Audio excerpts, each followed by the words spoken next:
तर नमस्कार मंडळी, आज होता सुट्टीचा दिवस, तर म्हणलं थोडीशी अद्रक काढून घ्यावे, जे की मी या डब्यामध्ये लावले होतं. हा पाण्याचा डब्बा आहे, ज्याला की पाण्याची कॅन म्हणतात. त्याला कापून मी यामध्ये अद्रक टाकली होती.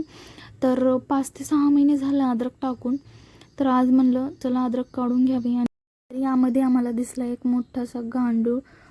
तर आम्ही ते बघत होतो आणि त्याला आम्ही थोडंसं बाजूला काढून ठेवलं आणि माती पण थोडीशी बाजूला काढली. तर आम्हाला थोडीशीच अद्रक पाहिजे होती, त्यामुळं थोडीशी अद्रक काढून घेतली. तर मंडळी, तुम्ही पण अशा प्रकारे अद्रक तुमच्या घरामध्ये लावू शकता, कोणत्याही डब्यामध्ये किंवा कशामध्ये पण लावू शकता. तर करायचं काय मंडळी, थोडीशी अद्रक घ्यायची आणि मातीमध्ये पेरून द्यायची. त्याला फुटतात कोंब. तर ते कोंब असे मोठे होतात आणि खाली जे आहे ती अद्रक वाढते. तर बघा मंडळी, किती छान प्रकारे अद्रक आलेले आहे. तर ही अद्रक मला पाहिजे होती चायसाठी आणि थोडेसे स्वयंपाकासाठी.